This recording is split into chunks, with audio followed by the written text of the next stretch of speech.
So at this point in my curriculum mapping process, I've set up all of my unit pages, I've got all my documents and folders created, and I'm starting to put them into the appropriate pages on my curriculum mapping site. So I should have a calendar or a course outline grid on my home page for my course. Under each unit, I should have a unit home page that includes a list of all of my lessons.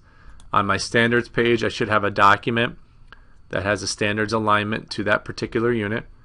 And then on my resources and assessments page, I should have a folder inserted that links to all the documents in my Google Drive. And I need to repeat this for each one of my units, for as many units that I have in this particular course. So I have to put those documents and folders on each one of the home page, standards page, resources, and assessments pages. And then once I have that all set up, really my work here is done, and most of the work that I'm going to do to continue on is going to be done in Google Drive. If I flip back over to Google Drive, again, here's my course with all my unit folders. This is not a task that I have to do myself. If I want to, I can share my files and folders with colleagues that also teach this course and let them contribute to the growth of my curriculum map. So I have my ELA 9 folder and I have to make some decisions. Do I want to share my entire ELA 9 folder with my colleagues so they can contribute to all of the units? Or do I want to just share specific unit folders with specific colleagues? So maybe it's only a few people are going to work on the first unit and different people are going to work on the second unit and so on. So when I make that decision, it'll help me decide where I'm going to share it. If I choose to share my biography folder, only the people that I've shared this with will only be able to see my biography folder. They won't be able to see the other folders listed underneath. If I share my ELA 9 folder, they'll see all of the subfolders. So in this case, I'm going to choose to share my ELA 9 folder with a colleague that also teaches ELA 9 so that he or she can also contribute content to our map. Currently, without sharing the folder, that user, when they go to our mapping site, won't be able to see any of the resources. And let me flip over to that so you can see. So here's a case where my colleague goes to our ELA 9 test website, but because I haven't shared any of the Google Drive documents with them, they get a white box in the page that says you need permission to view this. And that's the case for all of my pages where I haven't shared any documents with my colleague.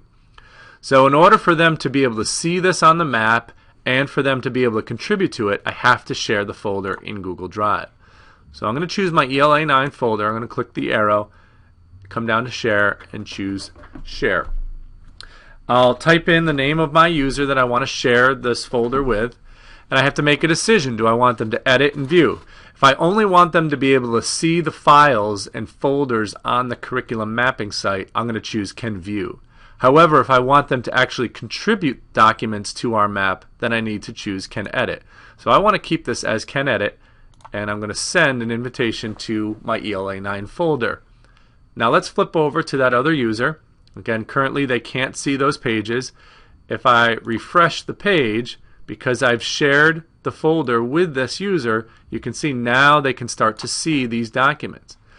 And if they want to contribute to our folder or make changes to the files, they're going to go over to My Drive, come down to Shared with Me, and there they see the ELA 9 folder.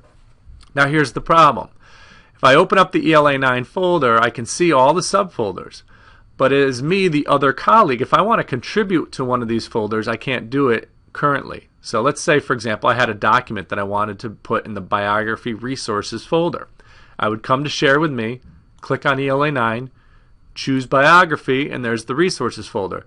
So if I had something in My Drive that I wanted to put in there, when I click on it, I can't actually drag anything from My Drive into this folder. When I click on My Drive to view my own files, the folder disappears.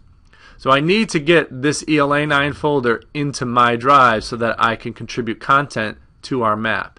And to do that, I'm going to click the checkbox next to the name of the folder, and I'm going to choose Add to My Drive. You'll notice on the left side that it added the ELA 9 folder to My Drive. So it's now in Shared with Me and it's in My Drive. It's the same exact folder put in two locations. So when I add something to My Drive, it also puts it in the Shared with Me folder. So let me go back to My Drive, and I can expand ELA 9. I can now see all the units. I can expand the biography unit, and there's my biography assessments folder. and my biography resources folder. So I'm going to go into my drive and I'm going to add some content to this unit.